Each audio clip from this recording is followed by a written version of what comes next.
La Corte está que arde, salieron entidades empresarias, ya habían salido, ¿no? IDEA y la Cámara ANCHAM, que es la Cámara de las Multinacionales de Estados Unidos, cuestionando el proceso del decretazo para designación de miembro de la Corte. Estamos con Andrés Gil Domínguez, abogado constitucionalista. Andrés, buen día, ¿cómo está usted? Buen día, ¿cómo están ustedes? Bien, ¿y qué opina de esta situación, el decretazo de Milei? ¿Cómo lo ve usted? El decreto es nulo, de nulidad absoluta, insanable e inconstitucional, porque no se dan ninguno de los requisitos que la Constitución prevé para habilitar excepcionalmente el nombramiento de jueces de la Corte Suprema de Justicia en comisión, soslayando totalmente el proceso ordinario regular que la Constitución prevé, que es un acto complejo, donde participa el Poder Ejecutivo Sí. y el Senado de la Nación, y que justamente está basado en la división de poderes del sistema republicano y en garantizar los frenos y contrapesos para evitar posicionamientos autocráticos de un presidente o presidenta en ejercicio del cargo, en un tema tan sensible como es la designación de miembros de la Corte Suprema de Justicia, que es el último y máximo intérprete de la Constitución argentina. Con lo cual, desde ese punto de vista, no creo que existan muchas discusiones. Si uno analiza la norma de excepción prevista por la Constitución, dice que se puede utilizar cuando se produzcan vacantes en la Corte Suprema de Justicia durante el receso del Senado, y como norma excepcional se aplica cuando estas vacantes impidan el normal funcionamiento del tribunal. Y hoy la Corte Suprema de Justicia tiene 3 miembros y está funcionando sin ningún tipo de problemas. La vacante de Hayton de Nolasco se produjo durante el periodo legislativo de 2021 y la vacante de Juan Carlos Maqueda se produjo durante un receso que fue del 2025. El presidente tomó conocimiento de la misma en 2024 en sesiones ordinarias y puso en marcha el procedimiento regular previsto por la Constitución. Ahora, el gobierno hace alusión a lo que pasó con, por ejemplo, el gobierno de Macri. ¿No tiene nada que ver? Pero Macri lo intentó, pero no lo concretó, porque los jueces de la Corte Suprema de Justicia, Rosati y Rosenkrantz, fueron designados por el procedimiento regular previsto en la Constitución, porque intentó hacerlo por el procedimiento excepcional, pero esto nunca se concretó, porque tanto los jueces propuestos como el gobierno dieron marcha atrás, entendiendo que era inconstitucional y nulo hacerlo de esa manera. Y los jueces fueron designados con el procedimiento regular, con un alto porcentaje de votos afirmativos por parte de varias fuerzas políticas, entre ellas en su totalidad el peronismo. Andrés, Rodrigo Alegre te saluda, ¿cómo estás? Buen día. ¿Tiene que tomarle juramento sí o sí la Corte a los dos integrantes ahora, o pueden directamente el próximo sábado sentarse en el palco destinado a la justicia cuando Milei haga la apertura de sesiones ordinarias? Primero, la Corte Suprema de Justicia tiene que resolver un tema previo, que es si basta con la licencia otorgada al doctor Lijo para poder asumir en comisión o debe renunciar a su cargo, como son los precedentes de la Corte Suprema de Justicia en la materia.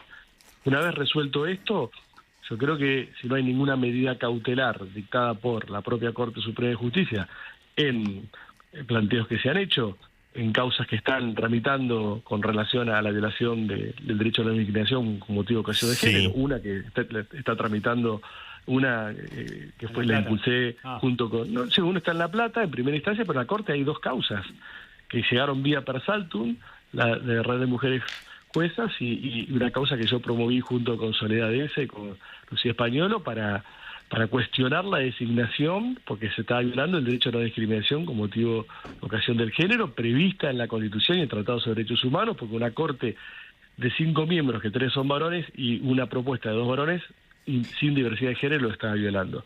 Mientras la Corte Suprema no diga nada en estos expedientes, en estos planteos, o exista alguna medida cautelar en primera instancia, la Corte no puede negarse a tomarle juramento y hacerlo y ponerlo en posición del cargo Andrés, la última. Usted empezó con esta frase: esto es nulo, de nulidad absoluta. Durísimo. ¿Qué es entonces? ¿Abuso de poder? No, esto es nulo de nulidad absoluta e insanable, que un nulo de nulidad constitucional absoluta e insanable, como si este acto nunca hubiese existido, porque viola el procedimiento regular previsto por la Constitución. Ahí justo lo perdimos. Andrés Gil Domínguez, ¿no?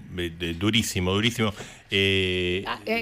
Te agrego que habló Maqueda, ¿no? El ex juez de la Corte Suprema, y también dijo que fue horrible lo que hizo el Poder Ejecutivo y que está al borde de la inconstitucionalidad. Dale, precisamente, mira, tenemos el audio de Maqueda hasta 27 diciembre. Hasta diciembre. Y una persona muy respetada, 22 años en la Corte. muy escuchada. Mirá lo que vos decías, Daniel. Es horrible la actitud del Poder Ejecutivo, es horrible la actitud del presidente de la Nación, que a 3 días de que comiencen las sesiones ordinarias toma esta decisión cuando no se trata, como ellos lo han tratado, de justificar de que si el Congreso no lo trató, o en el Senado en este caso más específica, no lo trató durante el año pasado, entonces nosotros tenemos que apelar a esto. Yo no sé en qué lugar de la Constitución está esto. Esto no es así. O sea, los pliegos tienen que seguir en el Senado y se tiene que seguir dialogando, se tiene que seguir buscando un acuerdo. Claro, ahí está, lo escuchábamos a Maqueda. Retomamos con Andrés Gil Domínguez. Sí, Maqueda coincide con usted en términos generales, doctor. Sí, el doctor Maqueda coincide, es una palabra muy potente, muy intensa, por su trayectoria como juez, uno de los mejores jueces de la Corte Suprema de Justicia en su historia, y por la densidad de su opinión.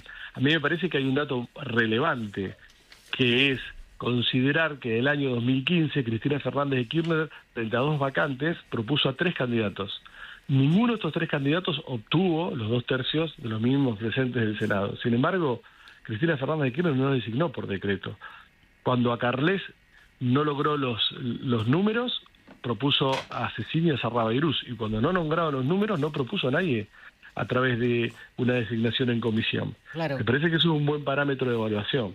No es que si yo no consigo los números, entonces voy al mecanismo de excepción como si fuera una alternativa. Es que lo ahí, mismo decir, como si yo no consigo que el Congreso me sancione leyes, entonces lo cierro. Claro. ¿Usted qué quiere decir? ¿Que Cristina tuvo una actitud más institucional que la de Milei? Pero es un dato objetivo que tuvo una actitud mucho más institucional que Milei, y en un primer momento una actitud mucho más institucional que Mauricio Macri, cuando lo intentó y después se dio cuenta que era nulo y era inconstitucional. Es que, Brive, a priori, los 2/3 es muy difícil que los alcance una sola fuerza política, con lo cual, digamos, esa condición claramente es para que haya acuerdos y se logre nombrar un juez en la Corte Suprema por consenso. Es así, ¿no? Y es una mayoría agravada, no de las más agravadas, porque se intenta que el designado o la designada tengan un amplio respaldo en la diversidad política, porque va a estar en la Corte Suprema de Justicia hasta los 75 años y va a ser el máximo y último intérprete de la Constitución. Por eso quienes llegan a esos consensos son personas que no son ni uno ni de otro bando, sino que ambos confían en su imparcialidad e idoneidad para resolver las causas. Andrés Gil Domínguez, gracias.